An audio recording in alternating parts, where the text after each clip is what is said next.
Hello and welcome to this week's episode of House of Tremere. Who's ready for the fall of the pyramid and potentially the end of the world? At least as far as our characters are concerned. Hello. Welcome to my channel. This is the CatsMeow show. I am Mark, aka the CatsMeow, and this is my lovely Vampire the Masquerade series centered around one of the most dastardly of clans, House Tremere. I hope you're ready for what will be a exciting and chaotic time as usual. As you can see, we are currently down two players. One being the current regent of the clan and beacon of order, and the other one being Dr. Quangle, our other orderous character. Uh, Instead, we're left with these three. Why don't we do some introductions? I think with that, let's start off with uh, Emily. Emily, why don't you introduce us to yourself and your character? Hi, I'm Emily and I play Kess. Yeah, this is gonna be Kess's favorite scenario. It's gonna be great. It's gonna be awesome. Very nice. Up next, Ree. Why don't you give us your introduction? Hey everyone, I'm Ree. It's good to be back. Missed everyone last week. Of course, I watched the video and I got to see all of the shenanigans that I'm hearing about in the chat right now. Poor Cass. This is gonna be great. All right, I'm excited to be here. I play Maruna. Let's go.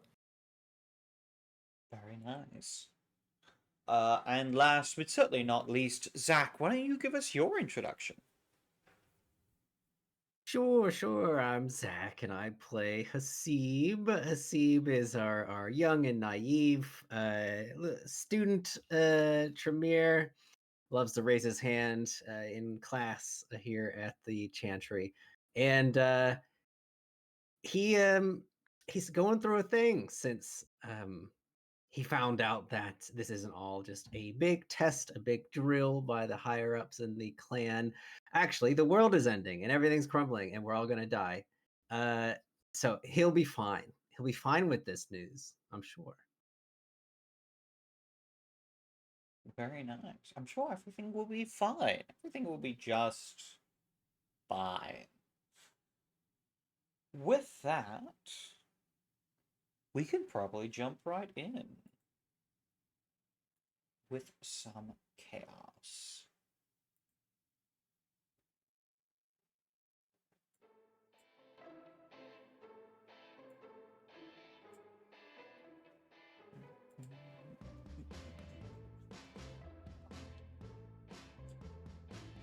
Episode 6 of House of Tremere.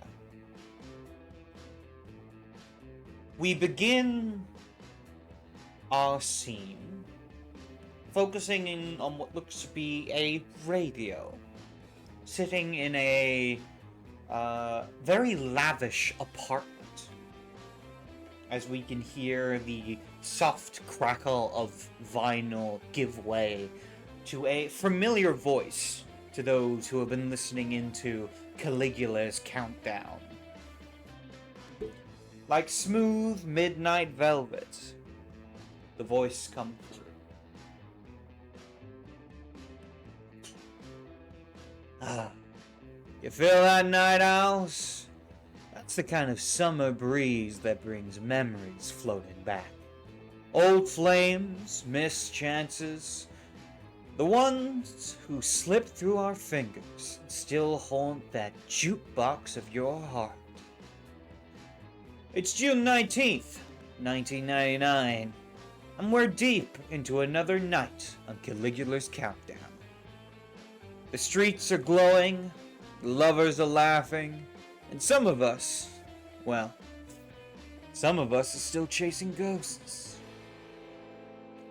But hey, that's the magic of the night, right? It's the perfect time to wallow a little, to miss someone you shouldn't, and maybe, just maybe, run into someone new before the sun comes up. So here's one for all the heart havers out there. Sweet, smooth, and a little sad if you let it be. 1995's and still spinning strong. It's Mariah Carey with Always Be My Baby. Let's take you back. The soft, catchy beat fades in, playing playful yet tingled with longing, a perfect bittersweet balm for this cold, dark night.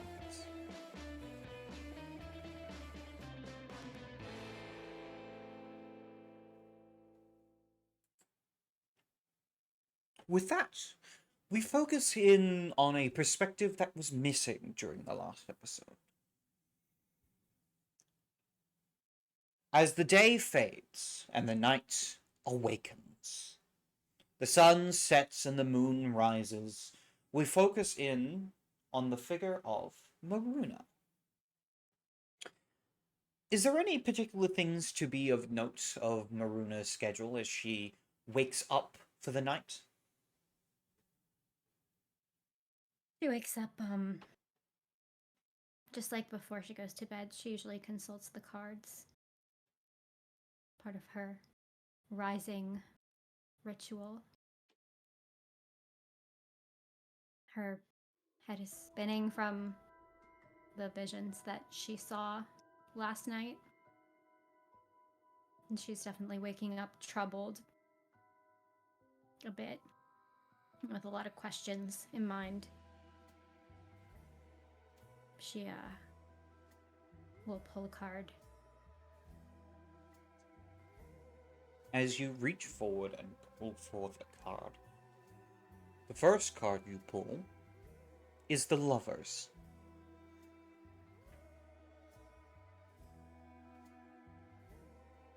Pull another card. The next card you pull is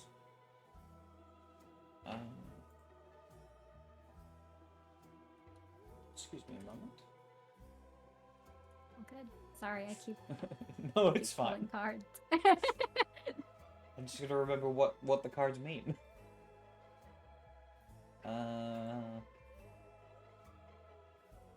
Next card you pull is yes, the Emperor.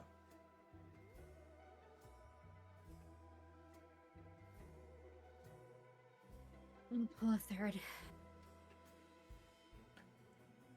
The third and final card is the Devil. And as you focus on that, you feel this sudden shift in your mind.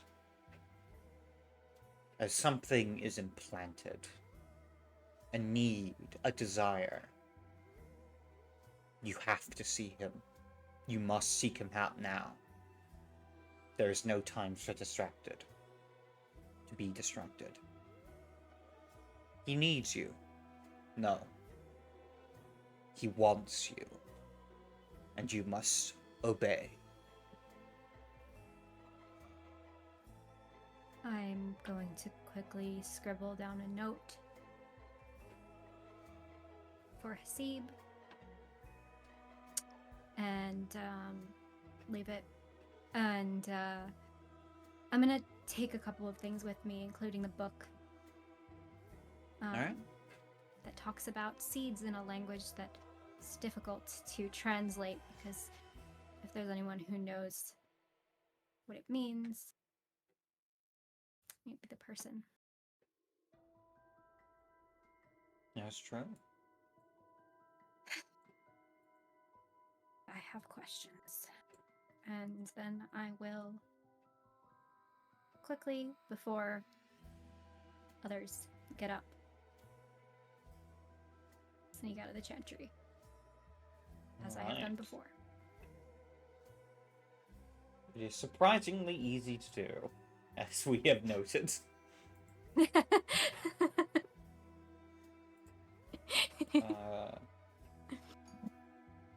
we go. With that, you slip your way out into the night, following that feeling like a leash being pulled upon your psyche, guiding you deeper into the city and eventually into what looks to be an area where there are a number of fanciful apartments. We watch as you are welcomed inside and let into an elevator. You are expected, and that is certainly not surprising. The elevator slowly moves its way from the bottom floor all the way to the very top. The penthouse suite. As the doors open wide, you step out into a hallway where there is only one door forward.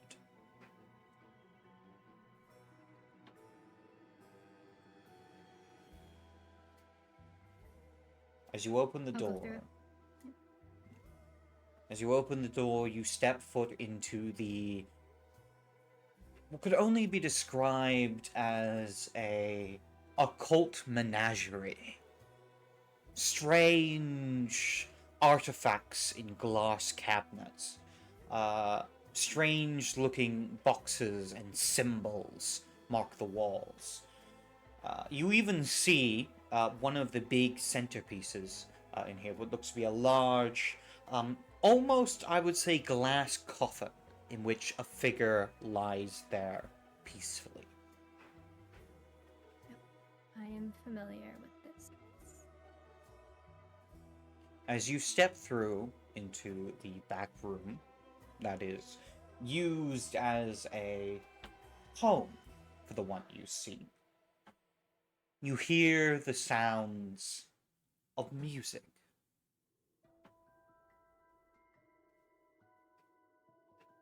We see the radio from before, as the song Always Be My Baby continues to play.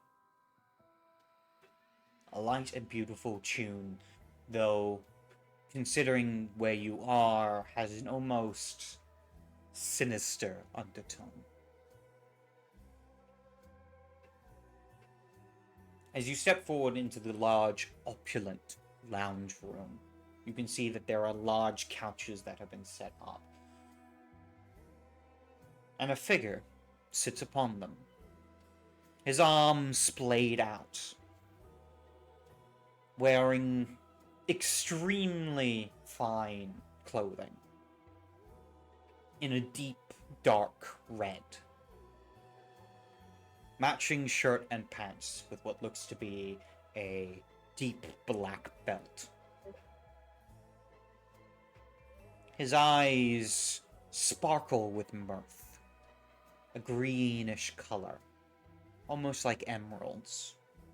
And his hair is a deep red, passionate, bloodthirsty. You called? Man you know... Oh, go on. It just says you called. Go ahead. Yes, I did.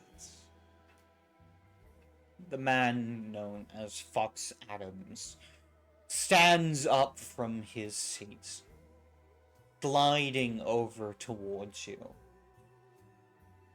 as he almost lovingly pushes hair away from your eyes, as if carefully sculpting your hair, as if you were more an object than a person to him. Oh dear Rune child, it has been some time, hasn't it? Yes. I was wondering where you'd been. Oh, I'm always around, dear child. Keeping an eye when I can. Tell me, how have things been? So he takes a step away. She kind of, before answering, she kind of studies him. kind of trying to get an idea if he's if he already knows the answer to that question, or if he genuinely doesn't know anything about what's happened to the Tremere. Perception, empathy, and this will be difficulty 8. Okay.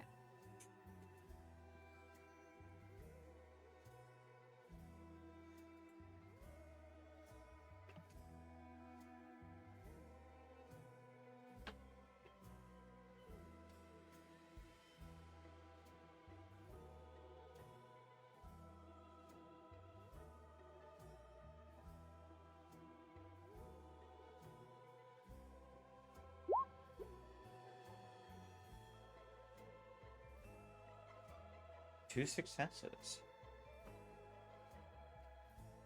Often with Fox, it is hard to tell. He kind of dances between oblivious and terrifyingly aware of what happens around him. It is hard to know which is an act and which is true. In this moment, it seems like he's attempting to ask a genuine question. But it's hard to know if that's the part he's trying to put you off guard with, or trying to make you let your guard down so he can pull at you more. But for now, it doesn't seem like he knows. She kind of pauses for a second. Things are changing. Things are falling apart. Just like I knew they would.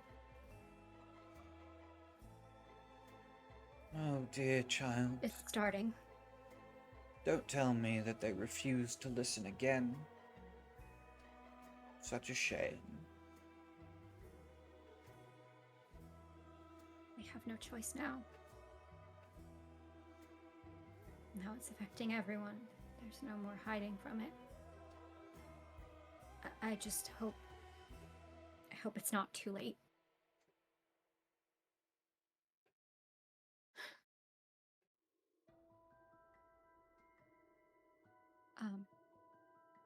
I actually have some questions. I was hoping maybe you could help me. Of course, whatever you need first. Is that so, child? Tell me, what questions do you have? I do always hope to be the ever informative master.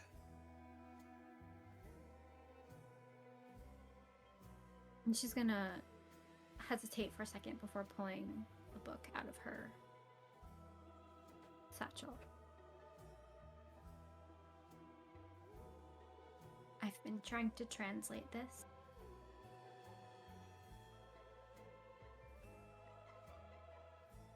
He steps forward. I think it might have some of the answers that I need. Help He everyone. opens it. He plucks the book from your hands. Opens it up. This is the book without a title quote. Begins to look through it.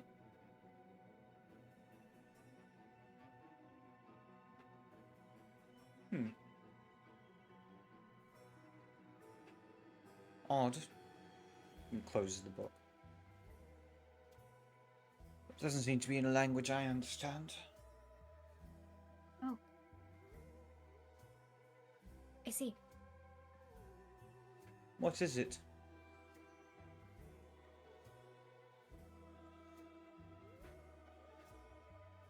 Talks about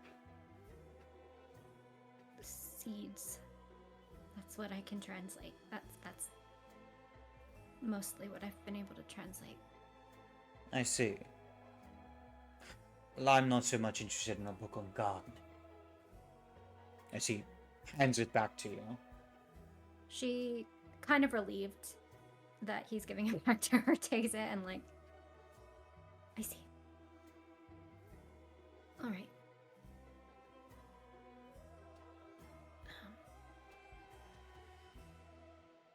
Maybe it's nothing then. Maybe it isn't. But I would not get so down, little rune child. I'm sure you'll figure out whatever it is.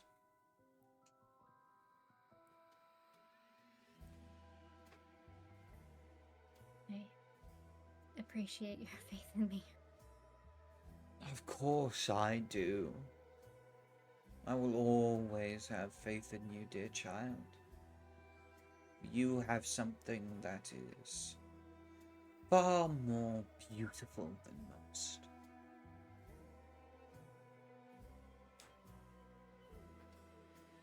But I do have one request, if you would be so kind as to acquiesce. What is it? There's something I need retrieved.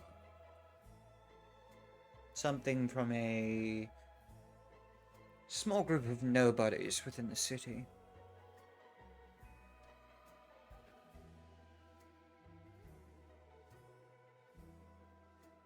Where can I find them? They can be found in the territory of the Malkavian clan, a little group known as the Coven of the Moon. They have something I would much rather prefer was in the hands of someone who was not as novice as they are. It itself is a text. You will recognize it as it bears a symbol of a half moon upon its cover, laid in silver. All right. I can. Will they be? How important is it to them? Is that really a factor in this?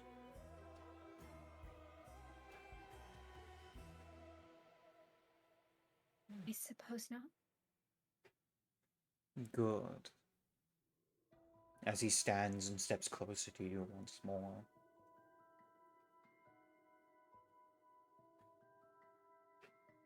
I know you will do well, dear child. You always do.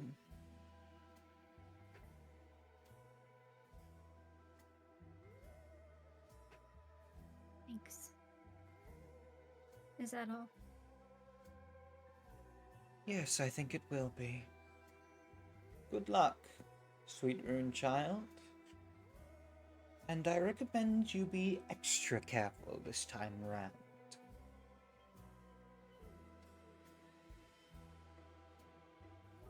Why do you mean? Well, things are changing, as you said. Nights are growing far more unstable. I don't want to see you marred, or his hand almost moves towards your face but hovers just before he touches. Scarred.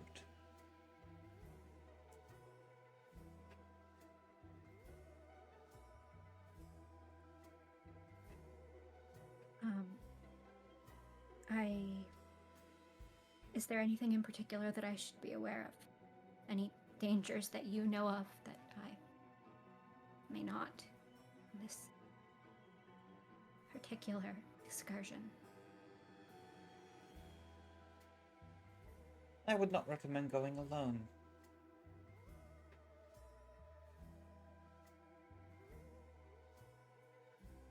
All right. But I'm sure you will figure out the rest. Know that I believe in you, rune child.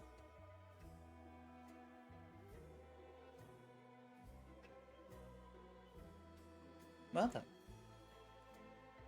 Enjoy the rest of your night, as it is yours to do with as you wish. as he moves back down and sits upon his large couch. She kind of looks around the room once again, and she steals another glance at that glass coffin. That is a very foreboding sign. And she'll just, I'll get it as quickly as I can. Of course you will, dear child. She'll nod and she'll go to the door. As you do, you feel that binding sensation begin to fade as you are no longer in his presence. And as soon as she's out of that apartment, she is going to run. Yeah.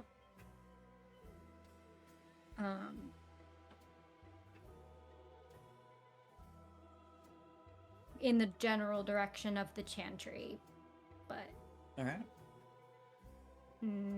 making any, not necessarily, it's more about getting away than it is about getting back.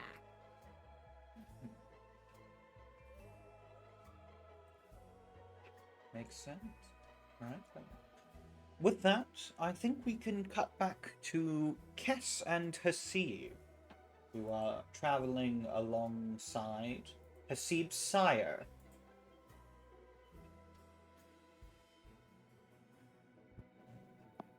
It's the Tremere bill. Yeah, the Tremere bill. Hasib is... Yeah, with Philomena. Hasib is driving, but he is... while he was a very careful driver on the way here, it looks like he's verbally making notes because he can't take either hand off the wheel. That's unsafe. But he's just sort of a stream of consciousness as he drives, like we'll have to get the locks on the door, and then we can find out what we do in the case of a lockdown in the chantry. Emergency escape hatches, we need them in every room, and then we can what else, Cass? Hess, I think, has been draining all of this out. Like, he's kind of just drifted off into space for a second. And he hears his name and he just looks at Hasib. I don't think he says anything. Like, it's just a deadpan turn. You're right. You're right. Emergency meeting spot. We need one. And then cameras. We need cameras definitely at the front door. I mean, elsewhere maybe not so much, but the front door is the lock is good, but right. We need. And he kind of like gives a glance over to Kess, taking his eye off the road for just a second before snapping back.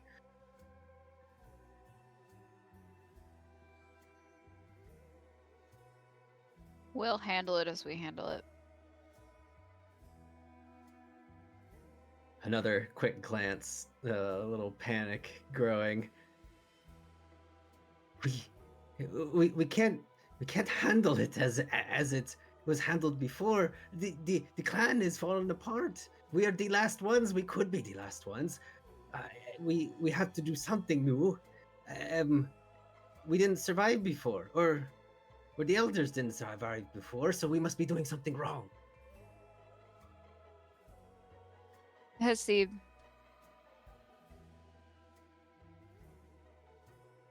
Breathe. Breathe? And then Hasib he gives another glance.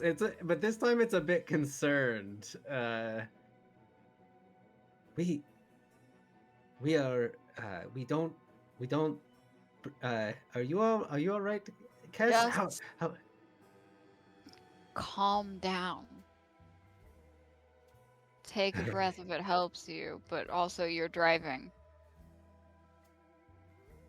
That's right. I'm driving, and the person behind me is riding right behind my the back bumper thing, and I can't. They keep the light. I can't see through the mirror. It's right there. Slow down to exactly the speed limit. I am going the speed limit. A little under, just Fantastic. to be careful. Less fantastic.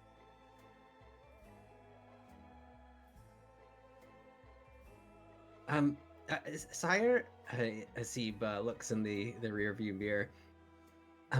Do you have any insight or advice as we get back to the chantry, or anything we should do to prepare before we get back? Perhaps we should even feed. I know we've been cooped up in the chantry for a while. I'm not sure what we need to prepare for.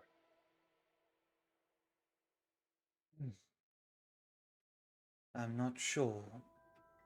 This situation is without precedent.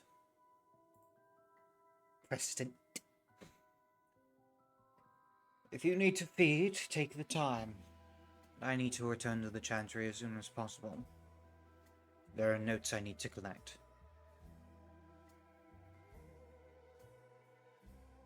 Right. Well, we shouldn't. We definitely shouldn't keep you awaiting your arrival. So we will. If we do anything, we'll drop you off and make sure you make it through the door, and not harmed on the way. Good. With that, eventually the Tremere mobile arrives outside the chantry. At around the same time that you managed to walk or run up to the entranceway of where the doorway to the Tremere chantry is, as you see the Tremere mobile pull up. Do It's we see the also- running? You would part see. of. I think you probably would. Yeah. I don't think Reese attempting to be. Runa, I should say, is attempting to be stealthy. Not really. Not at the moment. She wouldn't attempt to be stealthy until she got back into the chantry.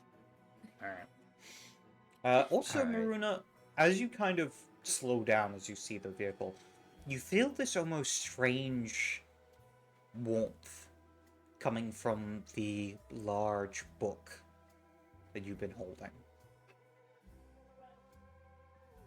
I look at it. I pull it out. Do you open it up? Mhm.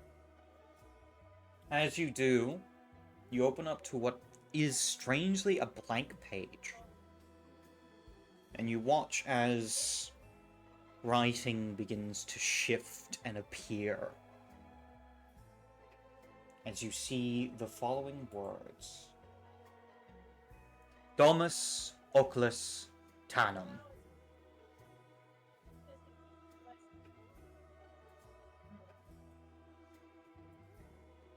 From your understanding of Latin during your education, you would assume that this says house eyes only. Whose eyes only? House eyes only. House eyes only. Okay. She'll nod and she'll turn the page. The next page is just the rest of the text. Okay. She'll turn it back. It is just text. It is what the page Oh. was originally. She kind of nods.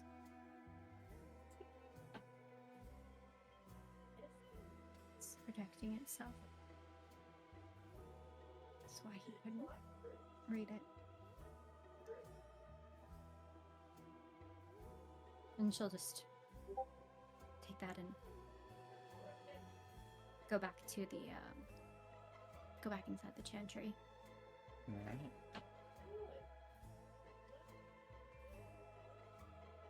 At this point, those of you who are in the van have left and gathered your things at this point, as Philomena has begun to immediately make her way towards the chantry door.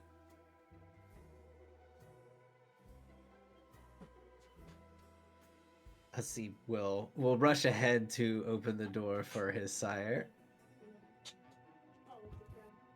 I She's replaced the lock. All right. Would Maruna attempt to go in before them, or would this be a point where Maruna runs into them? I think she would kind of be waiting to see who it was. I think Mm-hmm. seeing that it was Kess and Hasib, she probably wouldn't feel the need to rush in ahead. All right. If it were someone else, she might have rushed. But yeah, seeing as they come out of the car, she'll kind of meet them at the entryway, and I think she looks a little pale or paler than normal.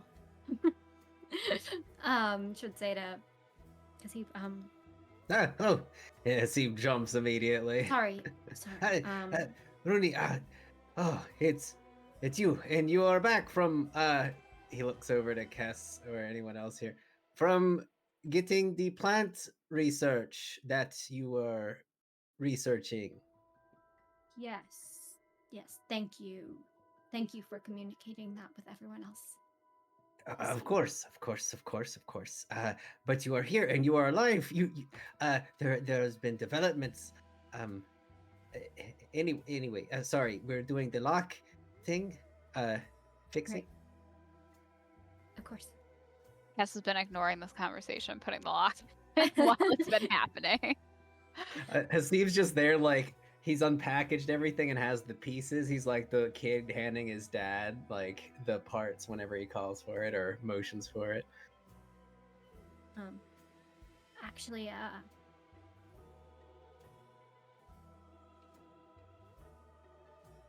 well, what have you been?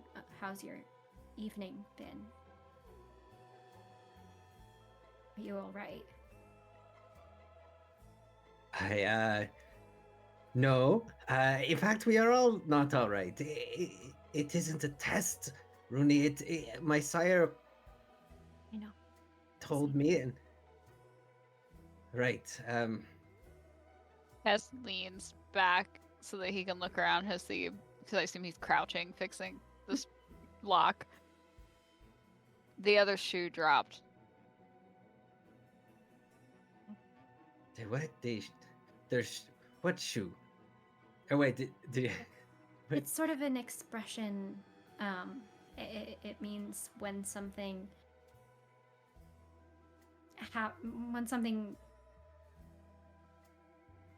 final happens, and you realize something that you didn't realize before. Yes. Oh, yes, I have. There are shoes falling now, and more than that, we could have Assamites falling from the sky right now as we stand here. You know, and they won't stop because it's not a test. You know,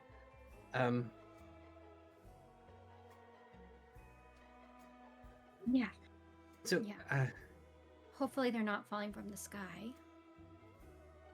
C immediately looks up. But I see your point. Yeah. What how was what were you doing? I mean, other than the plant research, which you were doing, but how was anything else? Oh, it was good. I actually I have the research that I was doing has led me to another source that I need to get a hold of, and I think I actually have to make another trip out this evening.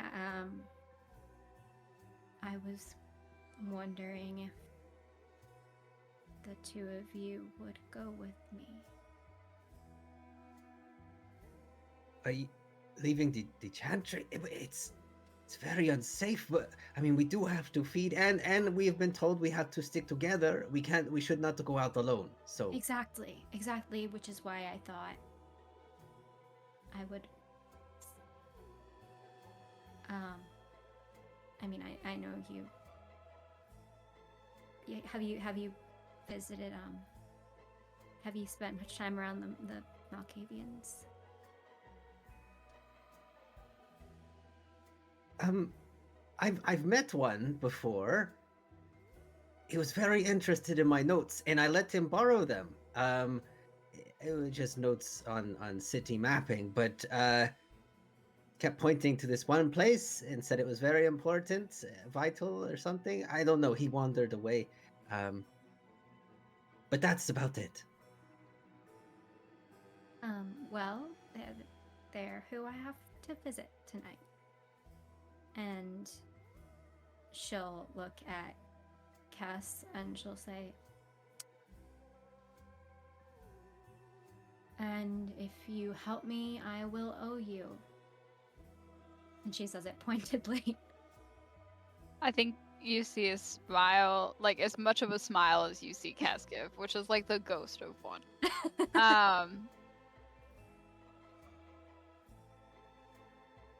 How do you mean that?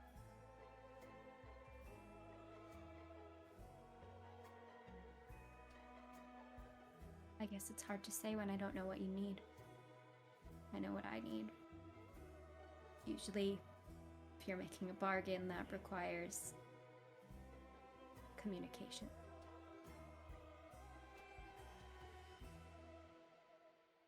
Let's go inside. We're having this conversation on the street. That's not exactly advisable. Right. There's not even cameras yet. We're exposed. To see if no one's getting cameras, get in the building, please. But Asim shuffles in. I'm the head of security. I'm banning cameras. Get inside. Marina kind of pulls Hasim's arm gently. I assume, have I fixed the lock by the end of this conversation or just installed the new lock? I don't know what this lock is, if it's a door lock or if it's a padlock. I got whatever lock I was looking for.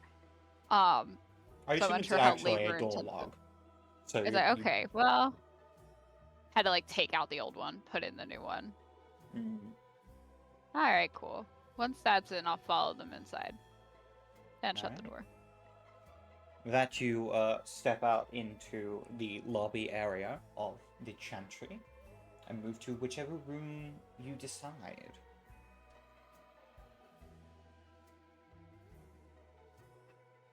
Marina, how quiet do you want to keep your adventure?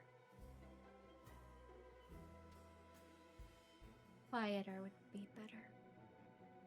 I would suggest going to one of our rooms. Alright. So that mom and dad don't hear. She'll kind of lead the way upstairs.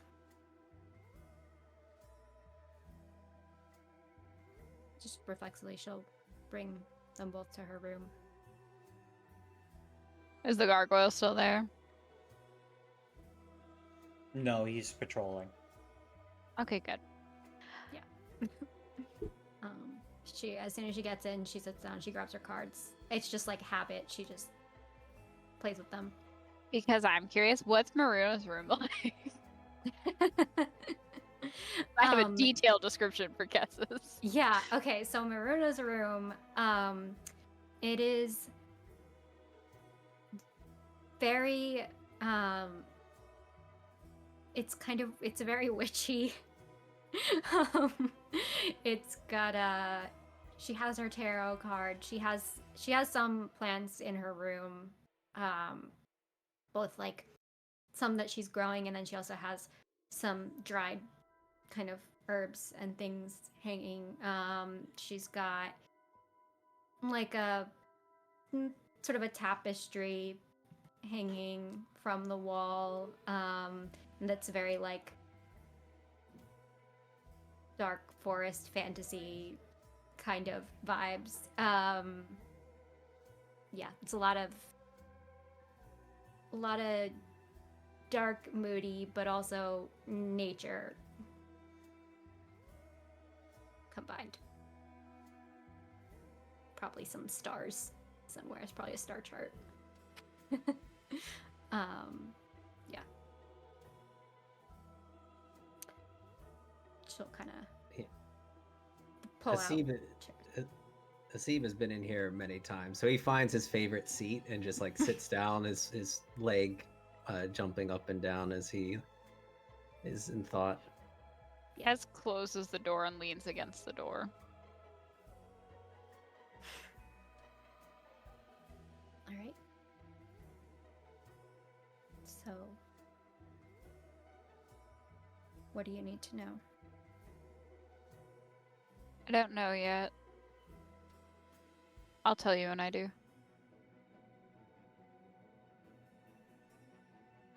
I will be more honest with you than I would someone more acquainted with deals like these. I don't know how to deal with the Malkavians.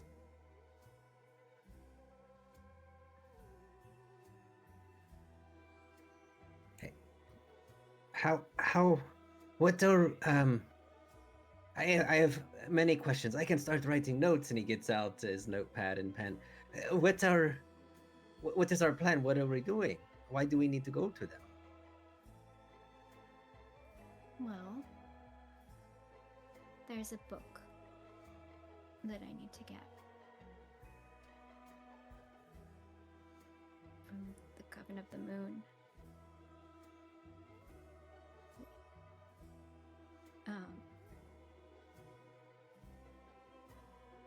I generally get along pretty well with the Malkavians.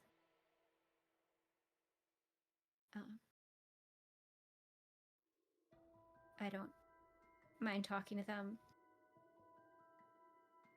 You just need to pick up a book.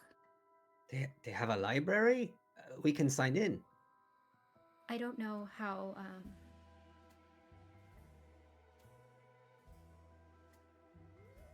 I don't know how much they'll want to part with it. You want us to steal from the Malkavians. I don't know yet. If it's stealing, the favor you owe me is going to get significantly bigger.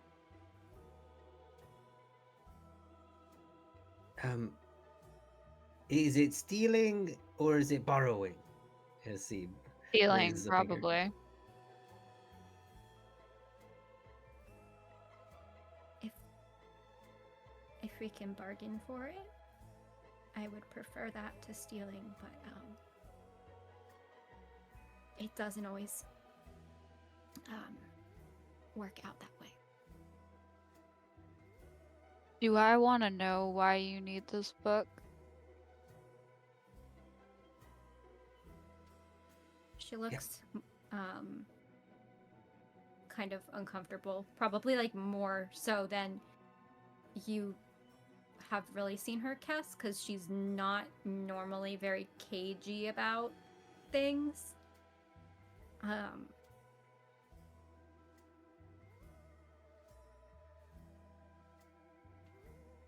don't know. What? I mean, is it to help with the research here? I mean, we have much to research. We have so much. I mean, if it could help us, then we could always borrow it and give it back later. It is a book. It's not consumed.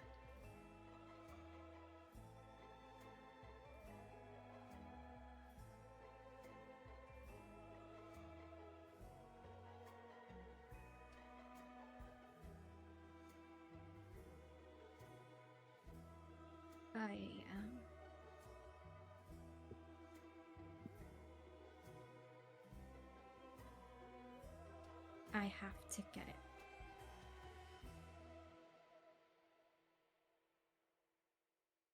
All right. Don't have a choice. She looks a bit concerned. What do you mean? No choice? What is it? Part of a vision, or is it going to save the chantry? Why must we get it? You don't seem happy about it. I mean, if it's going to save us, I mean,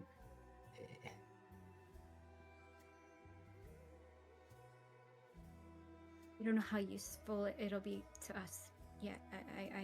I hope it will be. I just know.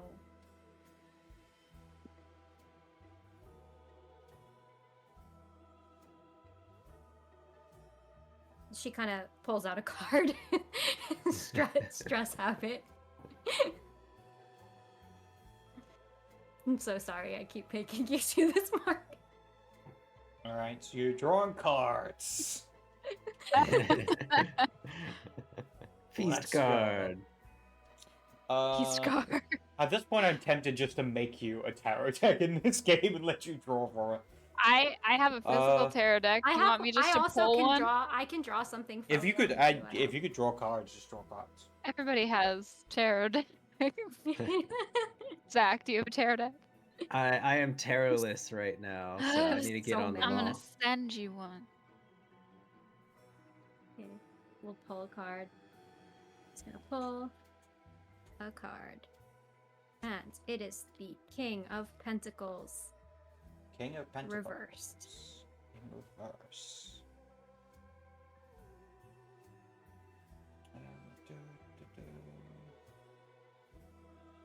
How do I apply that to this situation?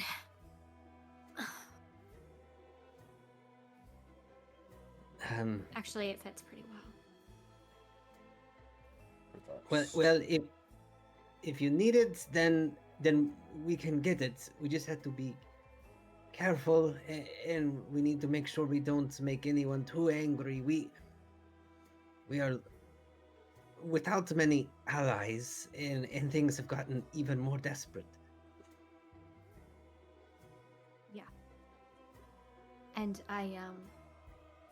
I'm on good terms with the Malkavians, and I'd really like to keep it that way. Maruna. Was it a vision? Or no? Not exactly.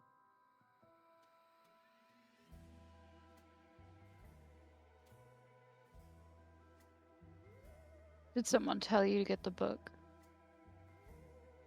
If it wasn't a vision or your feeling.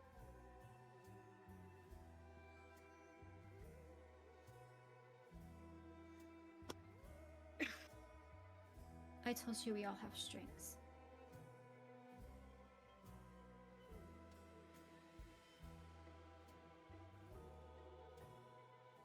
Alright.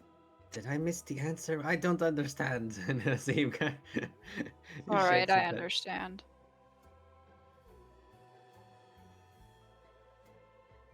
Let me grab some things and let's go steal a book.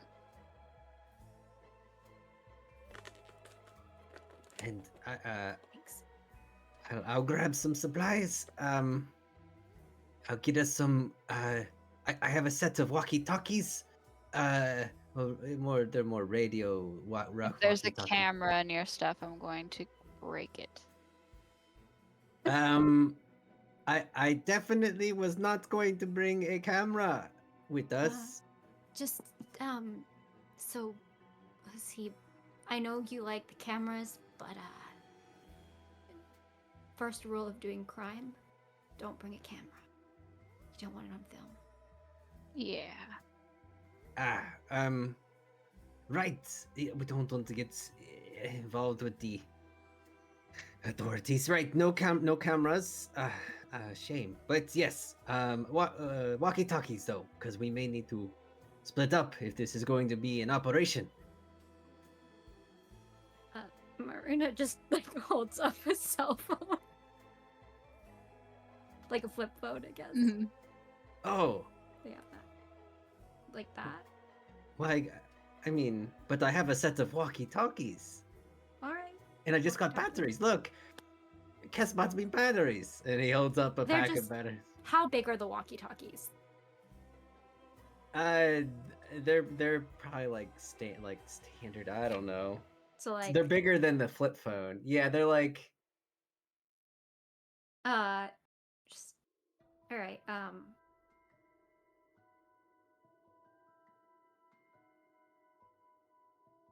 guess I don't even really know how this thing... All right. Hasib, go Uh, pack your bag. Okay. I'll be back. Are we meeting out at the van? It's also required you wear black. Black. I Do you I have have black clothes? I have black shoes. And he looks down at what he's wearing, which is like dress pants. It's like a blue shirt with some lines that go across the chest. He looks at it. I have a lot of these, but Put on the darkest outfit you have. okay, right. Okay. And he heads off. How dangerous is this about to be, Maruna?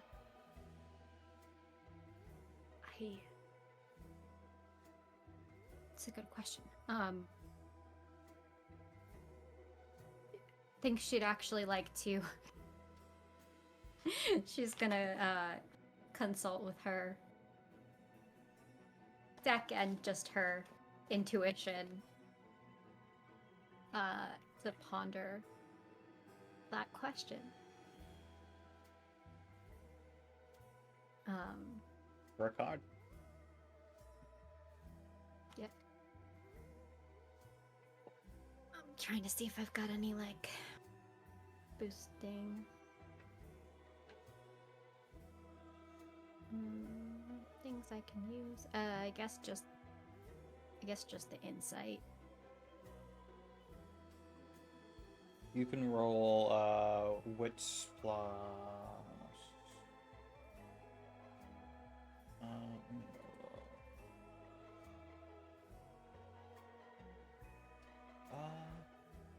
Wits plus. Let's go occult. What's an occult? Call upon your wits.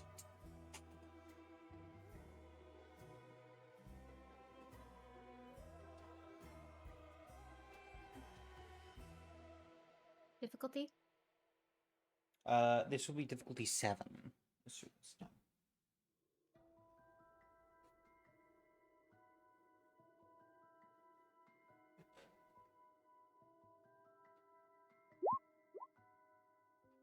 Two successes.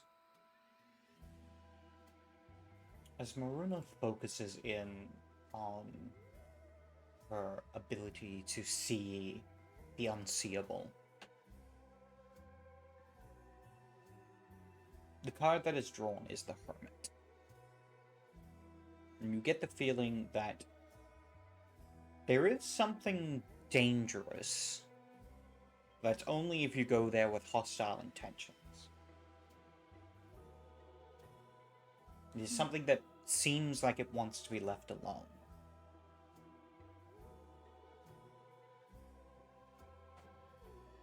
I think to say it could be dangerous, but it doesn't have to be. I think we need to go in without hostility. Stealing should be a last resort.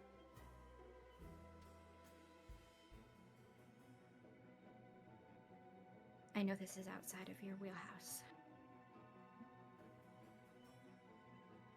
I appreciate it. It's alright, I'll be the backup plan. Great.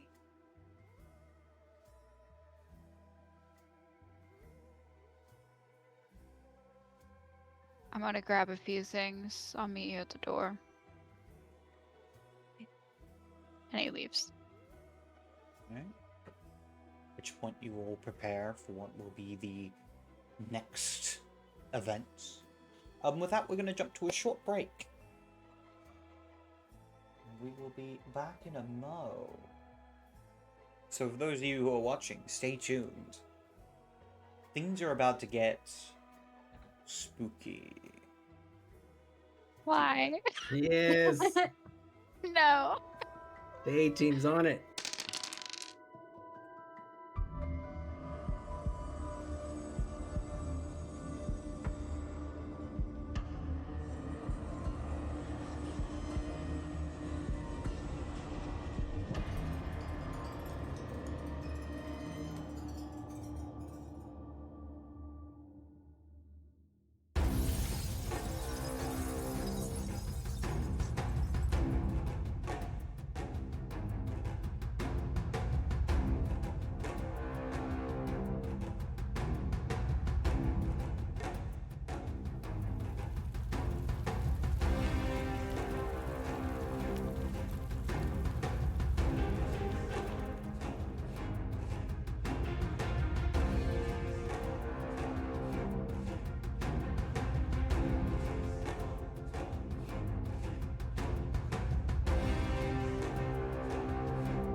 Hello and welcome back to this week's episode of House of Tremere.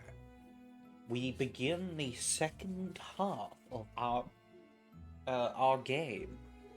Pardon me, I've just been doing some eating in the off time. A little bit of nibbling. With that, why don't we start off with what Kess is up to? You've mentioned that Kess went off to do something. Grab some stuff and some things. He is grabbing. So he has like pocket knives or like small knives. He's probably grabbing a couple of those. Just generally. He usually has one on him, so he probably already has a pocket knife on him. He'll grab a jacket and whatever cell phone he has. It's not a lot of things. He grabs an extra sweatshirt on the way out. And he'll throw a baseball cap on and come down the stairs. His clothes are usually all black. He's as we would now refer, an elder goth or an elder emo. He's old and he's older and now just dresses in black generally. All right. Very nice. With that, you all arrive out the front and prepare to make your way into the city. Is at that point, I would like you all to do something I forgot to do at the beginning of the session. Roll a d10. Oh. Here we go. That's right. Can I get a 1 4 sessions in a row? Let's see. Ooh, a 6, a I 3, and can't. a 4. That's the highest I've ever rolled when you've had me do this. Wow. What's that like? I don't know if that's good or bad. I was assuming the ones were bad, honestly. I was like, Who oh, knows? this feels like something Who that would be knows? terrible. Alright then. With that, we see as you make your way off into the city. How? We can move Sorry. to- Yeah? How dark is Hasib's outfit? I need to know what he's accomplished. Hasib has delved deep into his wardrobe, and he has pulled out the only thing he could find that is very dark, which is a toboggan that has one of those little fluffy balls on top. He'll say that he can only really find a lot of winter stuff because we have to dress like we get cold in the winter to gel with the mortals. He has a homemade sweater. Looks like a winter Christmas themed sweater that is a dark gray. Not exactly black, but it is darker. And he's got some a pair of gloves, like winter gloves. Not mittens. He thinks he might need his fingers or the use of them. So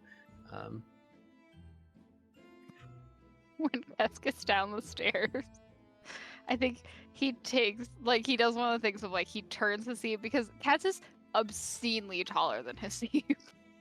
oh yeah. Like, he just, like, puts his hand on his head and turns him so he's facing him. He takes the hat and gloves from him. And Wait, then the extra, like, thin sweatshirt he was holding, he chucks at Hasib. But there, I need those. Those will cover my hands and my head. Hasib, Yeah. it's summer. So, But- I think the goal of the all black is to be inconspicuous, and if you're wearing winter clothing when it's not cold out, that's not very inconspicuous. I thought we were hiding in the darkness, like in the No. shadows. We're doing a diplomacy thing first, apparently. Oh, okay. Here, can I have those? I'll put them in my backpack.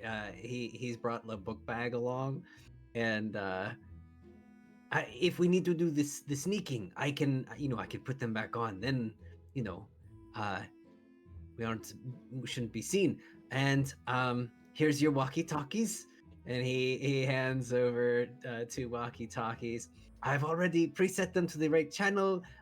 Don't twist this knob on the top. It'll switch the channel, and you can go to other frequencies for like radio and stuff. They are very neat, but I have, you know, it's all good. Cool. Thanks.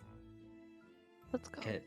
And Hasib, someone did say in the chat, Hasib, he sticks into his pocket, perhaps of the jacket that Kess threw at him. He sticks a box of Swedish fish. Marina kind of like, you know, we can't actually eat those, right? If those melt in the pocket of my jacket, I will end you. He gives a toothy smile and says, "Oh, they won't melt. No, don't worry." And he, so where are we going? Which way? Cat just starts walking out to the car. Yeah. All right. With that, we get out into the car, and we can have a look at the map that has been set up. So as you will see, there are a number of tokens that have been put in places to show who owns which domain. You guys are currently in the Tremere domain. Right there. To the left, or rather to the west, is the Bruja domain. To the north is the Torido domain. Further north is the Venture domain. And to your east/north is the Malkavian domain. You will notice there is a large bit that seems to be between the Malkavian and Tremere domain. That is because it is a domain that the Tremere have ceded and no one has claimed. No one knows why they did it. They just decided, we're not going to look after this bit anymore. Deal with it. And this large area is no man's land. This is a domain that has not been claimed by anyone. And this purple bit is the prince's domain. And that is across the river.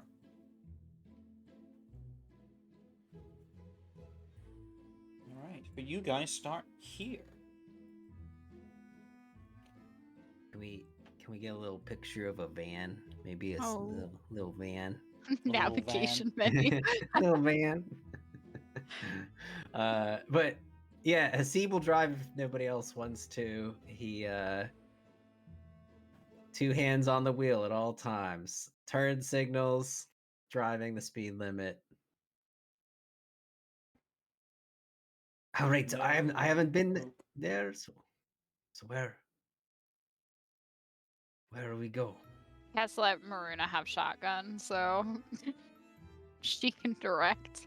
Yeah, she'll point in the directions to bring them to the Malkavian domain. Alright. Okay. Yeah.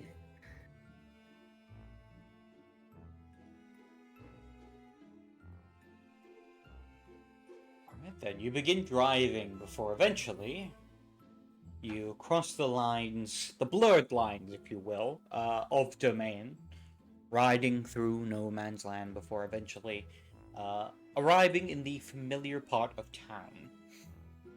This area of town is a mix of a slowly gentrifying neighborhood and completely abandoned and run down buildings. At one point, this was a center for industry in the city, but has long since fallen with the end of the Great Wars, or the World Wars, and now has kind of just been left to ruin.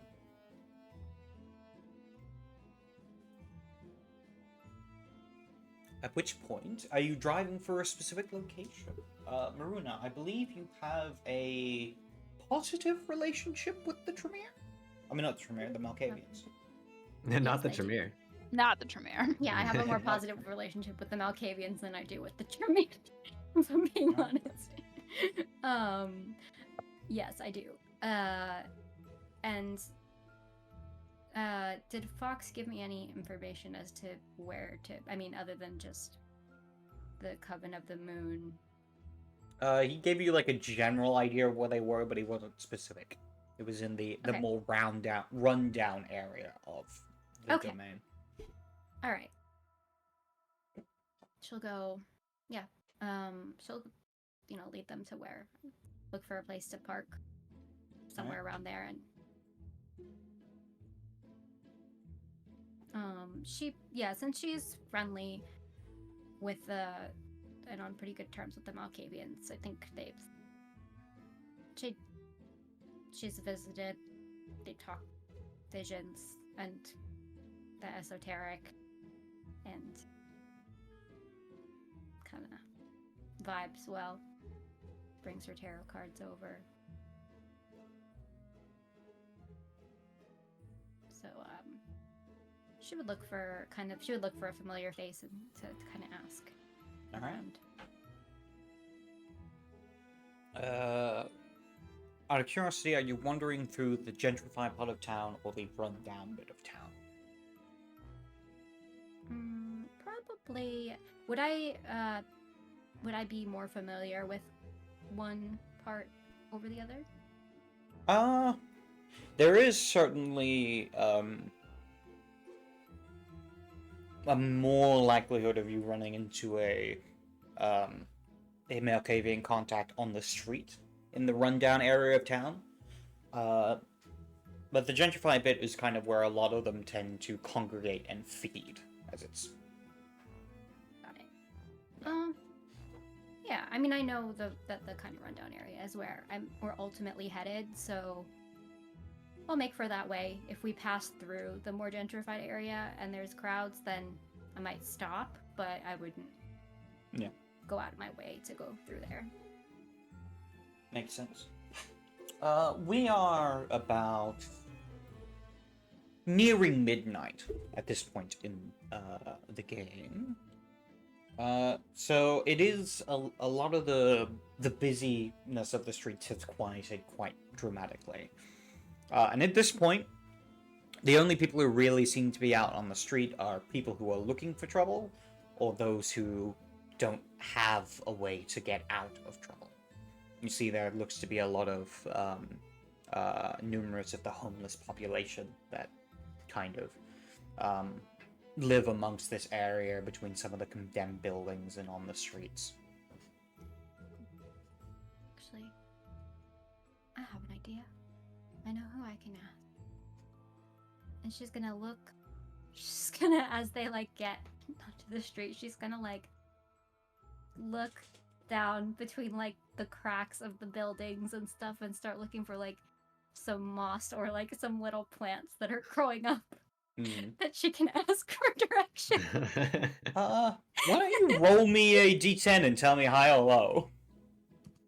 Okay. How did Kes get here? That's just his whole backseat experience right now. I was like, how did I get here? Why did I agree to this? Let's see. We'll call high. Okay, no. Wow. No. There's no plants.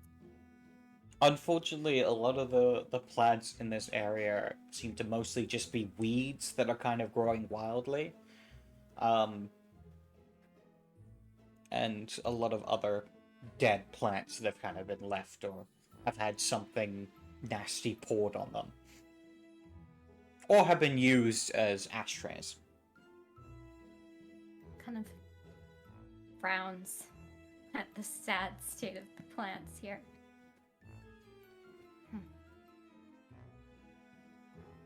Oh. Guess I can't ask them. Guess I'll have to look for a person.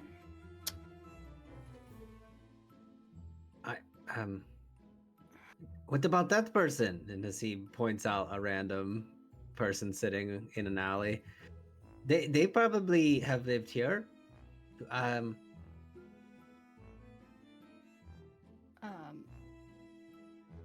Asim has 0 streetwise or whatever is the stat, so he's just. Yeah, if it's streetwise, if there's a streetwise roll, and I think probably, I think that Marina would probably turn on or a perception Yep. to kind of Right. find a kindred. That can be done. Make the roll for aura perception. Cool. And also do note, Botch is alive for this one. Okay. Let's see, what's the roll? It is I believe it's perception, perception, plus empathy. Yeah, difficulty 8. Okay.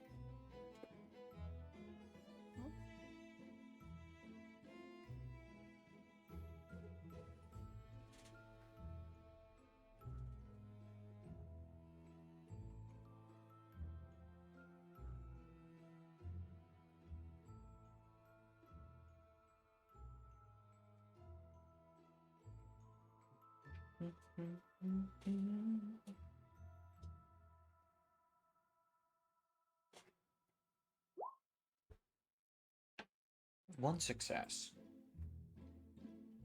Luckily, you are just looking out for pale auras, so that is enough to succeed. As you scan around as you're kind of driving through the roads, eventually you do notice what looks to be the huddled figure in what looks to be a large jacket that seems to have seen some wear and tear. And you recognize a pale aura in them as they're just kind of sitting by the road, as close to themselves as possible, and with what looks to be a little sign at the front that says homeless. Every little bit helps. Maruna's gonna kind of just go and sit down next to him. Hey.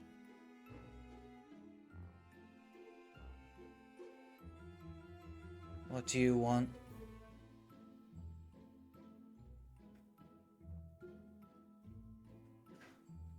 I'm like you. I could sense it. Shh! I'm talking to someone. Sorry to interrupt. No, not you. Oh.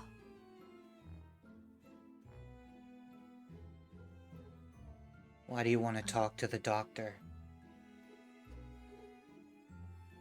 Is that you? No, I'm not the doctor. I'm telling her! Is that the Covenant of the Moon? That's who I'm looking for. Covenant of the Moon. No. You shouldn't. No, you're not supposed to. I know.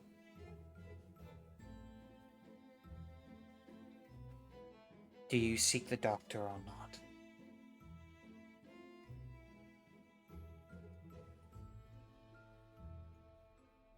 Yes. Okay.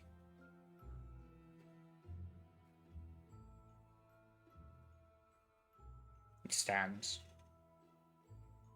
Pulls back the hood. As he does, you see what looks to be a man who couldn't be older than 17. As he looks to you, you see his eyes are a little wild. His hair is messed up.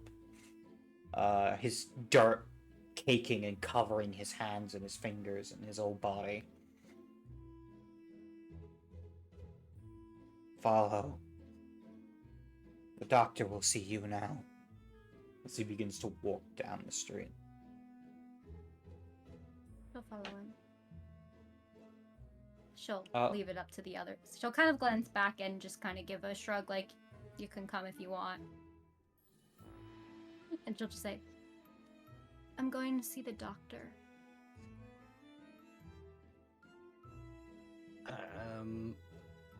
I think he can probably help us.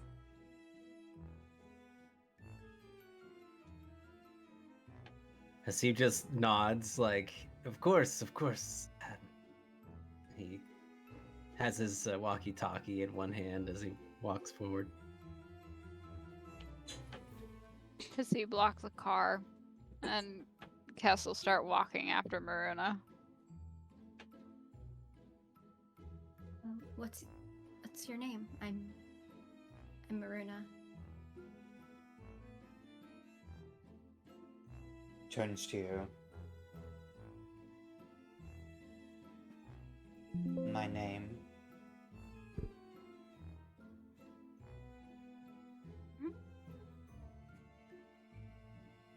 Brody. Nice to meet you, Brody.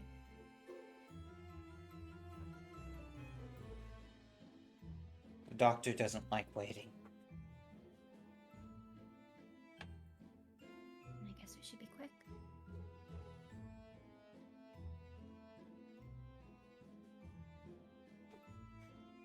As you follow him down the road, you watch as he takes a twisting and turning. Almost seeming at random. There's one point where it almost feels like you've done a full circle. Before eventually, you stand outside what looks to be a large, abandoned asylum.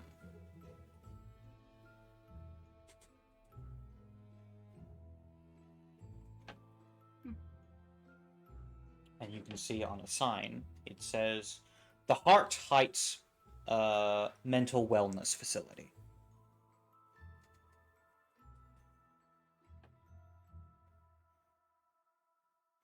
Is he in here? He nods slowly before he begins to make his way forward, but he stops before he reaches the threshold of the door. And you see him begin almost shaking. What's wrong? I don't want to go back. I don't. You don't have to. I know. I'm just trying to understand what you want from me. I'm trying to help as best as I can. I just.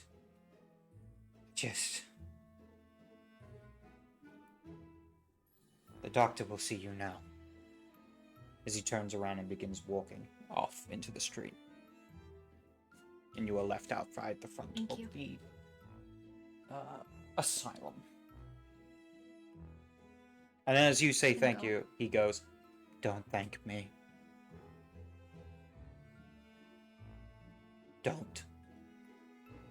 Before he turns around and walks off into the street. And she's gonna... It looks abandoned, you said, right? It looks abandoned on the outside. She'll knock on the door. As you do, the door opens. And a smiling nurse greets you. Well, I still have howdy one there. on. Yeah. Is she... She appears to be human. Okay. Well, howdy there. We didn't expect to have visitors anytime soon. Come in, come in. Oh. Welcome to the Heart Heights, mental health facility. Tell me, are you here to register anyone with us, or? Oh, no, I'm just, visiting, Of course, who you visiting? Come in, let's... As she, gestures you inside into what looks to be a lobby. As you see inside, this place doesn't look abandoned on the inside. As you can see, there looks to be, bright wallpaper that's been put up. Very intricate of what has almost like a 70s kind of feel to it. As she steps up behind what looks to be a desk and goes over some papers, and she goes, "Well, alrighty then, who are you looking for? I have a list of patients right here." Oh, I'm actually looking to talk to the doctor. To the doctor? Yes. Oh, are you here to see, Dr. Keen?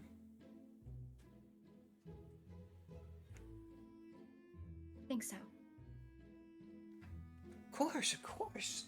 I don't mean to be rude, but you one of his patients? I know he doesn't have the... He has some of the ones that are, a bit more, well-spoken and... I'm not an active patient, but I've heard good things, and Well, of I don't know course. if you guys. We always try to do our best at Hard Heights, making sure everyone has a safe and comfortable visit. Of course. I'm not sure if you do outpatient care, but I believe Dr. Keene does. Yes, of course. I'll page him immediately, and he'll be down in a moment to see you. With that, hear the press of a button that would activate a sound system, and she speaks to him. She goes, "There is a patient here to see Dr. Keene. Dr. Keene, you have a patient here at the front to see you." As it does, and she presses the button, you hear a sound system squeak and crackle, but no other sound comes out of them before they eventually die down. Right then, if you'd like, you can wait right here, and Dr. Keene should be down in a moment. All right, thank you. Wonderful. I have some other patients I must attend to, but if you Of need course. anything, feel free to give us a shout. Thank you. Very well. The minute this lady is gone, Tess grabs Maruna by like her upper arm. I hate this. Your favor's getting bigger by the minute. I understand. I don't like being here either. I told you I don't get Malkavians. The Malkavians aren't the problem, it's this place. Yeah, creepy asylum in the middle of nowhere. Yeah, that'll do it.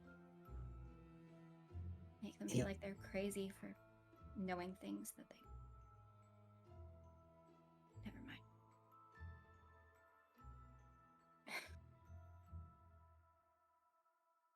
Is this where we are going to get the thing? Yeah, Maruna's the book here. I don't know. I know sometimes that the path to find what you're looking for with the Malkavians can seem circuitous, but there's always a reason. It's all for something. You have to just trust the process. She kind of like almost winces as she says that to Cass, anticipating his... Oh, it's just a permanent glare since since they started following Brody. It has just been a constant glare from Cass.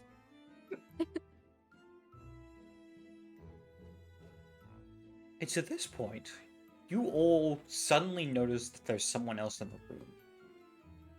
As you look to see someone who's sitting on a bench in the corner of the room in a straitjacket.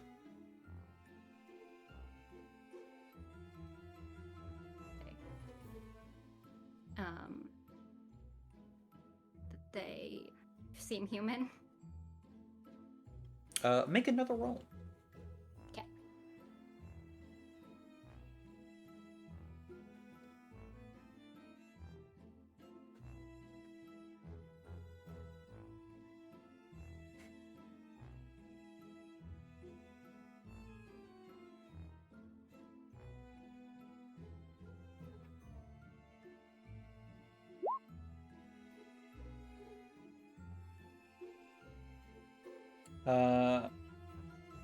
From what you can tell, his aura is faded, which usually is signs of a canite, or a kindred, rather.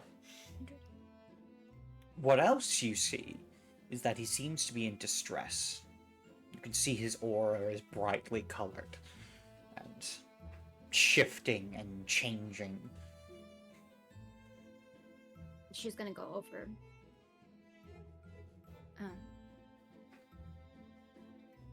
Hello. It's coming. Hi. I know. I feel it too. It will be upon us soon. It's coming. The Iscariot.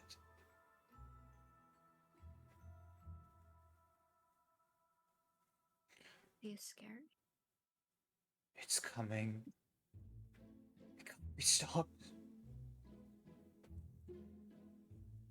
It's going to kill all, consume all, bring it all into its creation. Creation.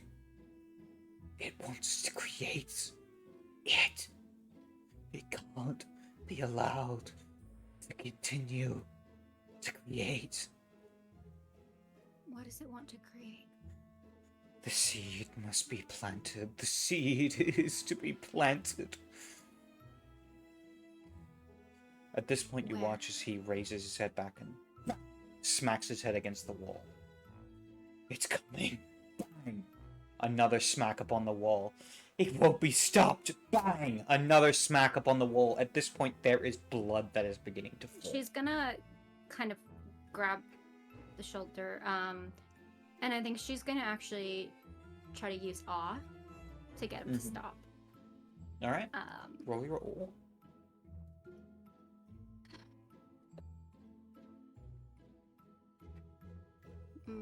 What is the roll for awe?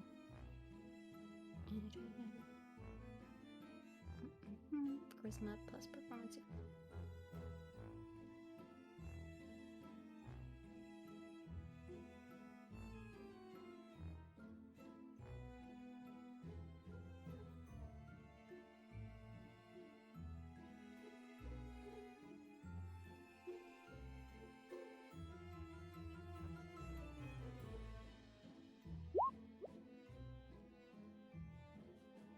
Botches do not count for this. Actually, no. So then- Botches would count for this. Actually. okay, so then it's one success. No. All right. With one success, he looks up to you and goes, But that's still enough for one person. "Can you help me?" I can try. You are I a quiet soul. Please, can you quiet the voices just for one moment? Will you my speak to hand. them for me? of course. You reach out your hand to him. He's currently in a strip jacket, but She's gonna put her hand on his shoulder and just like close her eyes he leans and forward. kind of put her forehead to his Yes, and just listen. you are a soothing one. Your voice will quiet theirs. As he extends his fangs and attempts to bite into your neck. I will. Oh, I get it. I get it. I'll let him. All right. What? No. I'm trying to pull no. Maroon back. Like, Cass Nah. is reaching and pulling the back of Maruna's shirt. Before that, though, he gets his roll to attempt to bite you. It's like he probably needs it more than me. No, a save's done. What is He's- No! There we go. One success. He bites down onto your neck as you can feel his fangs seek into your shoulder. You take... Do you have any points in fortitude? Do I? Let's see.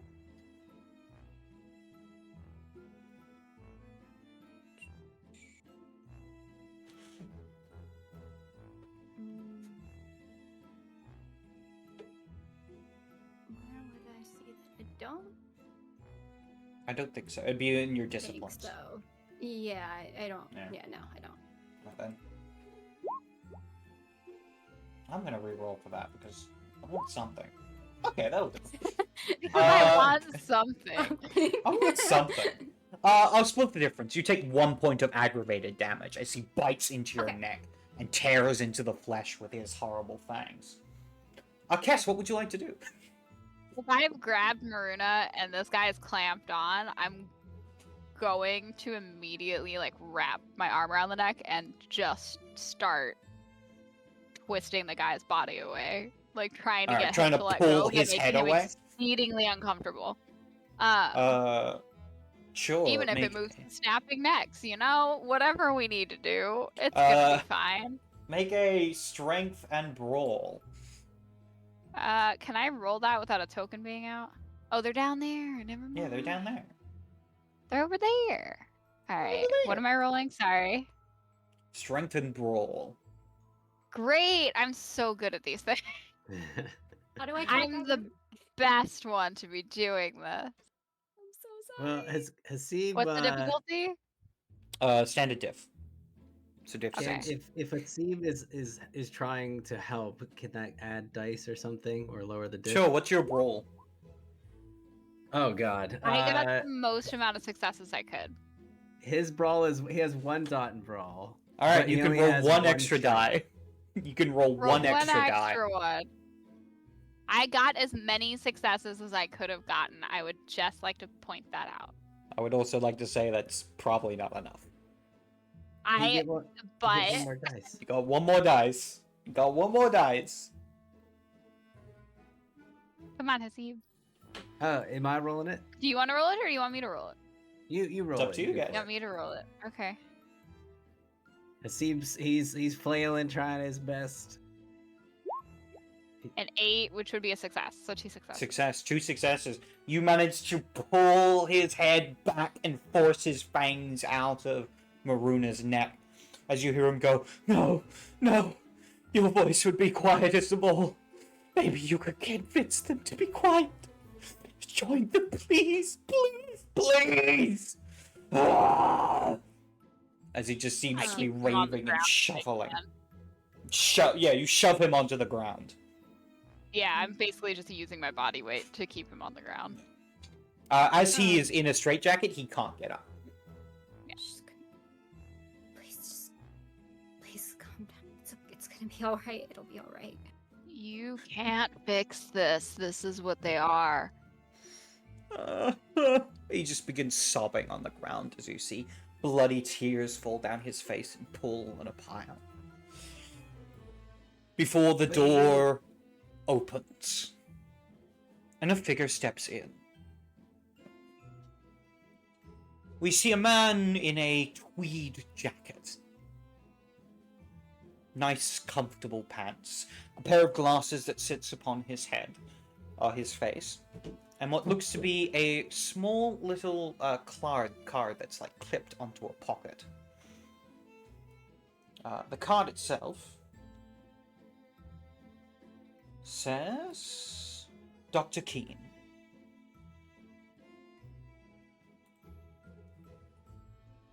My apologies for the wait. As he steps over, he looks down upon the now sobbing figure on the ground, leans down and places a hand upon his head and says, It seems the previous attempts to improve your mental stability has not worked. But do not worry. The next round of testing will begin soon. With that, you hear the sobs stop. Kess, you can no longer feel him resisting. He is dead still. Can I roll to tell if that is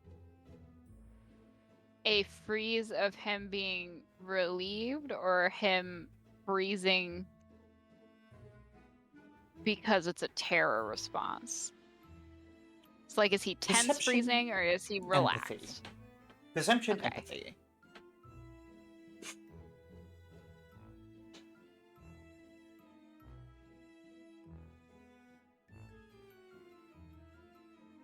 Standard diff.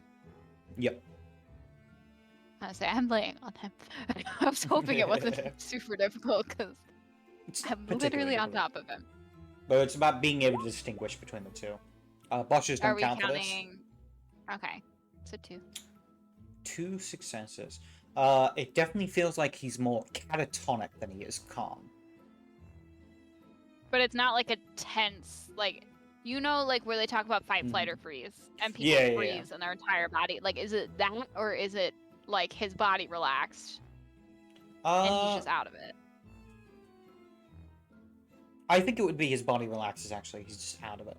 Okay, okay, that was more. What I was asking it very poorly. Hess will slowly get off of the dude. My apologies for my patient's behavior. I was hoping that his state had improved. It unfortunately has not. That's all right. I might have. It might be my fault. I'm sorry if I upset him. There is no need to believe you are at fault.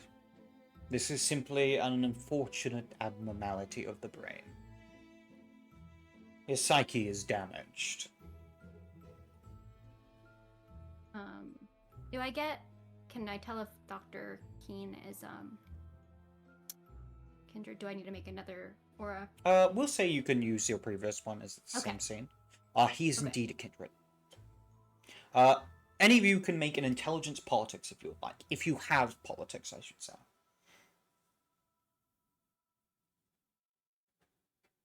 Politics? What's that?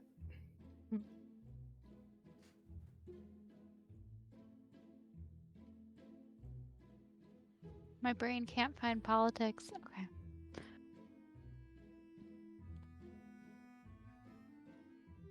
Do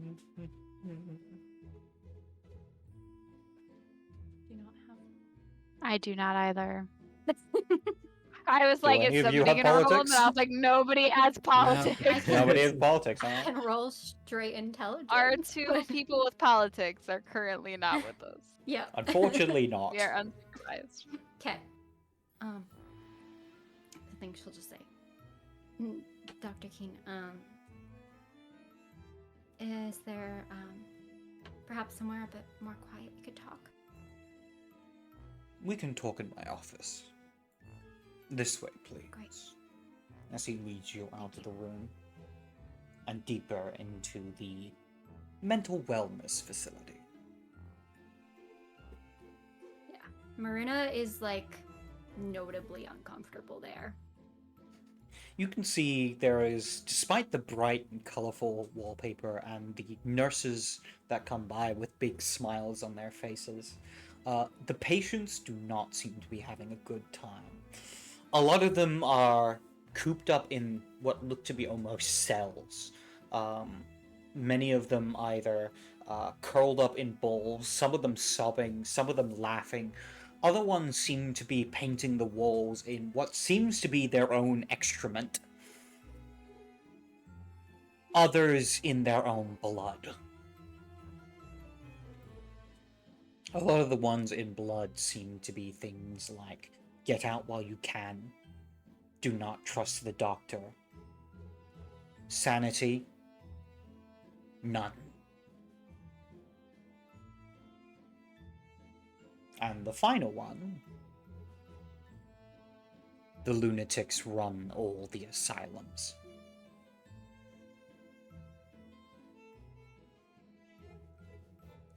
Nonetheless, you eventually make your way through into an office area, where there seems to be a number of doors that have different nameplates on them, stopping at the one that says Dr. King, as he opens the door and gestures for you to step inside. Thank you, Doctor.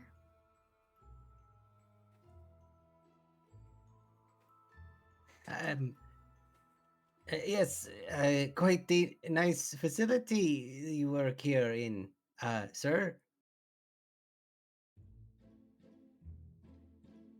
Thank you. It is my pride and joy, he says with a completely neutral expression.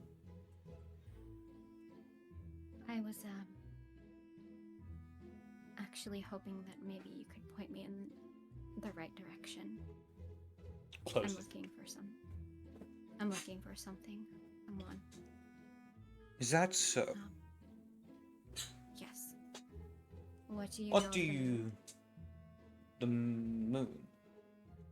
As he kind Yes. of pulls up he pulls out what looks to be a pen and paper as he sits in a chair. You can also see one of those old-fashioned lie-down chairs that you see in a psychologist's office. Mm-hmm. Yes. A coven of the moon. What do you want to know of them? Makes notes. I'd like to speak with them. Exchange ideas. Read perhaps what they have. Literature. You are interested in their texts. I am. Strange things. They speak of odd coincidences. This sort of belief in the preternatural.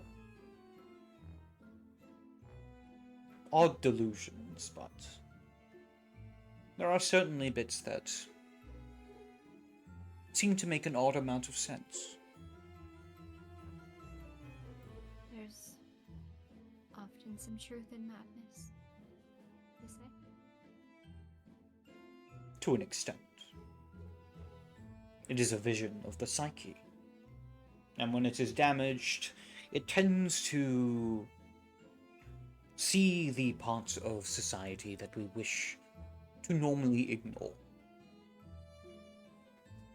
I myself have spent decades investigating the source of this abnormality.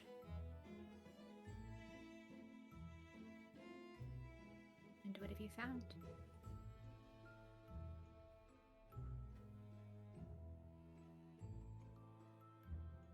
He closes his notebook.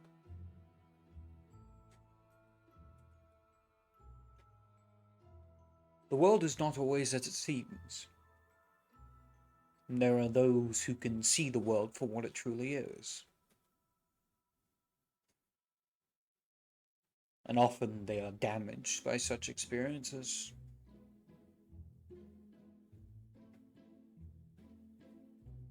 Takes his notebook out again. But you wish to speak to this coven of the moon. Yes. I can organize a meeting if you should so desire, but I would like to know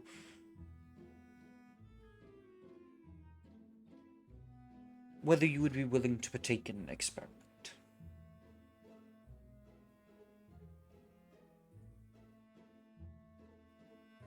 What kind of experiment? Cass grabs Maruna's forearm.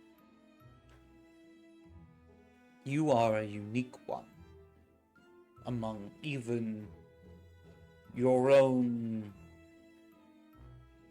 grown family. I believe the term they use is clan.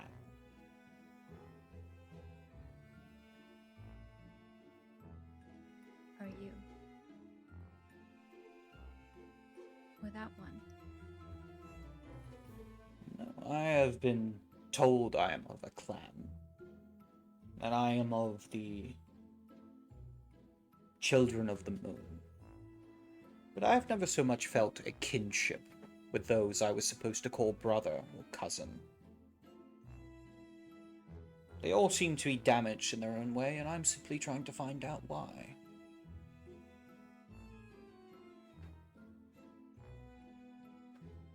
And why I was spared from such abnormality.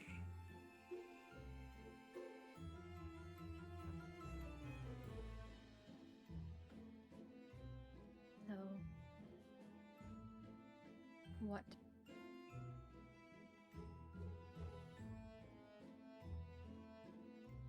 They seem to be under this notion that you are of thin blood. Is this correct? Yes. Tell me, what have you experienced with this condition of thin blood?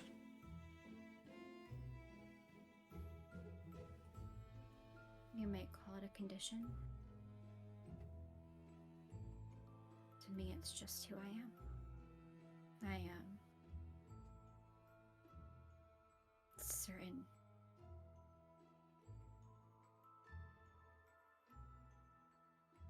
things that other kindred describe are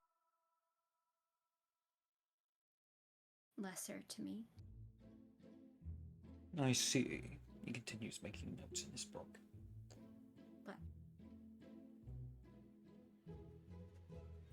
I live in my own experience, as we all do. I can only guess how different mine might be from someone else's.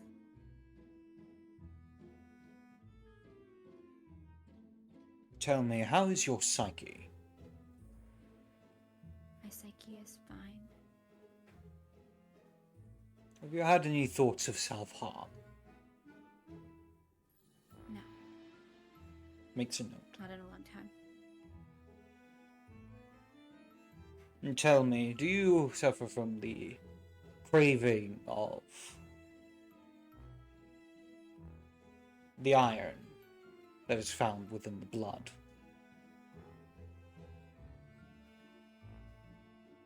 Of course. Makes note. Interesting.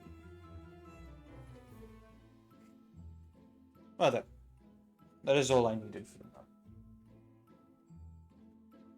He places Right. the book down. I will be You back in arrange a a meeting moment. Yes. Thank Do you. wait here for a few moments as he steps out of the room. You are left alone. Are you absolutely out of your mind? Hey, Cass is right. This is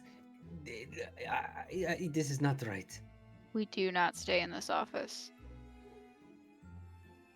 He knows how to get us where we need to go. It doesn't matter. He experiments on those people. And you said what kind of experiments? We just walked past all of them. Hasib is going to the notebook. As you do open it up, He does. He flips the first page. it is blank. He flips to the second page and the third. You can see the markings where like a pen has like written in something, but there's no ink on paper. Hasib turns the book to show the others. We need to go right now. I grab Marita by the arm and start dragging her.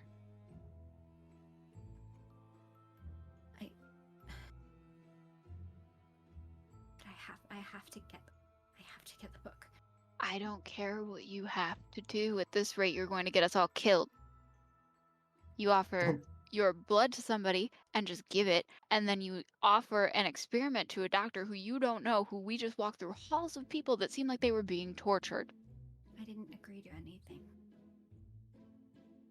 Well, that's one good decision we have today. Out the door. Don't worry. Rooney, we'll get it another way, okay? We don't have to do it this way. She's kind of like, I don't know. She looks uncertain. She's not gonna like fight them necessarily, though. Yeah, Kess is bodily moving her out the door. Yeah. He's not waiting for her to make a decision. It is, I am moving you out the door if you do not make the decision to move out the door. With that, you begin making your way out the door, down the hallway of the desperate and damned. A couple of them almost seem to be reaching through the bars towards you.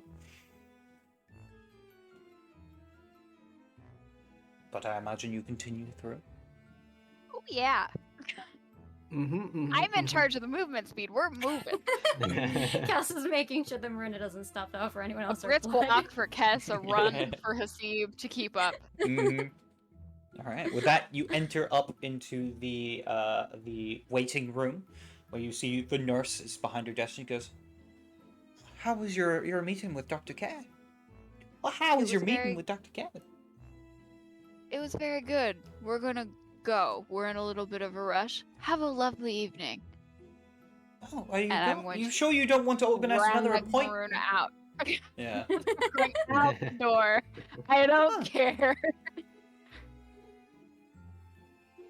With that, you leave outside the mental wellness facility, seeing the dark asylum-like exterior once more as you exit out into the street. I'm walking to the car. Like I'm walking to the windy path we took to the car. Like we are going.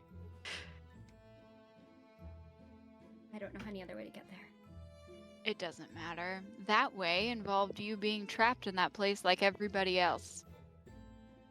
We'll talk about the thin of blood thing later. How about Keys. keys right here? How about you? As you arrive at the van, the window has been smashed in. Great. Yeah, that's the neighborhood we parked in. We knew what we were doing.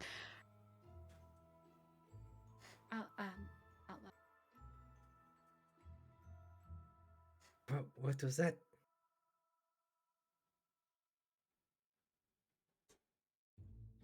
I'll pay for that. The window. It's fine. I can pay for the window. The quartermaster. But could you can you do one of your vision things? Perhaps that could get us to the book. I can try. Here, get in the van. We'll lock the doors and we'll put something in the window. What kind of stuff did you bring with you in the van? Hasib had his backpack with him. I had knives on me, so I don't think there was anything actually in the van. There's nothing in the van? Okay. It was a really disappointing van break-in for whoever did it. Yeah, there's probably like random stuff in there, but nothing expensive. Essentially, they just Swedish fish. Yeah, they've taken the chains. Yeah, the Swedish fish have just been like thrown around. No, he kept the Swedish fish with him. I've seen like empty boxes. Like Hasib has been the only one driving, so it's just like empty Swedish fish boxes. Like. All right. However, as you all sit inside Maruna, as you move to sit in your seat, you see a little piece of paper has been left. I'll take it. As you pick it up, it is a card that has a half moon on it. She just smiles. And it says, "For the child seeking answers." And on the back is an address. She holds it up. What is that? That's where we need to go. We didn't even need to go in the creepy asylum. Well, that's sort of a matter of perspective. If we hadn't gone in, then Hasib drives the car before I start killing people. Is this part of the process? The Malkavian process? Drive. Okay, I'll drive. Put it in drive, and then okay, no one's coming. Okay, now let's go. And Hasib will take off into the night, looking. He strangely enough has like the city streets memorized. So he'll go to the address. All right. With that, as we see the van start up and begin to drive off, we stay in the scene for a moment longer as we focus in on a figure standing on a street corner. We see a jet black wedding dress flowing all the way to the ground. A figure that has a veil that sits over their face, obscuring their features. As we zoom in, we just see what looks to be the hint of a smirk beneath it. it is with that. We're going to end the session there for today. That's horrifying. Great, more Why would you creepy. send me to bed with that image in my brain? Have fun! Creepy asylum Yes. and creepy lady in a black wedding dress. It's fine. It's so fine. It's fine. It's but fine. yes, to our to our lovely viewers, we hope you've enjoyed. We're gonna go through some outros. And let's start off with Zach. Why don't you give us your outro for today? Sure, I've been Zach, and I've also been Hasib, and wow, what a time to be losing your mind about the impending doom of everything. Time to go where the minds have already been lost, I suppose. So yeah, this has been a lot of fun having this little mystery van drive into danger, direct danger, but perhaps answers that we need in the end. So it's been a lot of fun. All right, very nice. Next up, Ree, why don't you give us your outro? Hey guys, I am Ree. I've played Maruna. I've loved this chaotic little adventure. This is so fun. Yeah, I stream with these guys here on Wednesdays. I stream with Mortal Rolls on Mondays. We do a Pathfinder 2e homebrew game inspired by Greek and Roman mythology. It's a lot of fun. Yeah, everything's great. I can't wait for next episode. See how this works out. To get all of our friends back and see what they think about it. Sure, they'll be thrilled.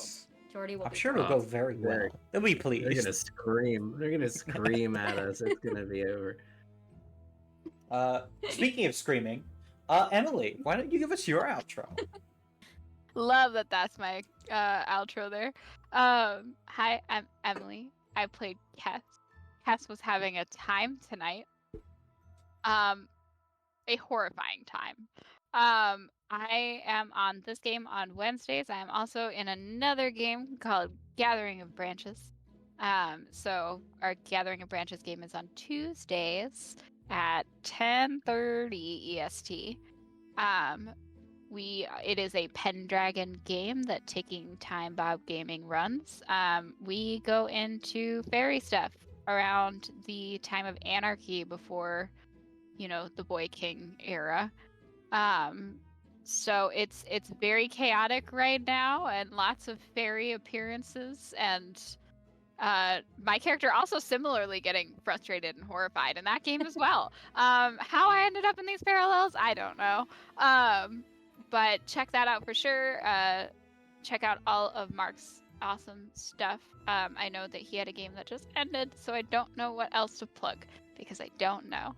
So, Mark, you take it before I keep talking. All right, then. And I have been Mark, aka the CatsMeow, your storyteller for tonight's event. I hope you've enjoyed our suitably creepy and maddening adventure into the spheres of influence within the city. I would also like to do a big shout out to our lovely Ree, who has designed lovely character images and portraits, as well as this lovely backgrounds that we use for the show. So please give Ree lots of love, and I don't know if you have your Instagram that you're shouting out or something. Working on it. All right. Working on it. News to be found later. Tune in later. But yes, I hope you have enjoyed our lovely adventure of chaos and destruction. And I hope you're ready for next time, because the influence of the insane does not fade quickly. After all, sanity is just a state of mind, and things are going to quickly be unraveling until there is no state of mind left. just a whirling pit of insanity that will consume all. But until then, I think we're gonna raid out. Woo! So keep them company, keep them occupied. Don't let them know, distract them. Someone talk about something. Go. Asylums are great, especially vampiric No, ones. They're Oh, not. They're not great. What do you mean? We They're had not a great. blast. It was scary. I didn't like it. We're Jordy and Quangle, aka Mom and Dad. Yeah, mom and dad Mom and Dad save left us us unsupervised. This was the unsupervised. kids. This was the kids episode. It's like the kid and the teenage older brother that doesn't want to be there. Oh yeah, He got Cass is left just babysitting. He let them make terrible decisions and is now really upset. Alright, we will be raiding to be diced advance. Ooh. And what I think is a D&D thing? Probably a D&D thing. Let's go find out. yeah. And we will be going there. So, sleep well, sweet dreams. Don't let the Malkavians bite. And we'll see you next Free. week. And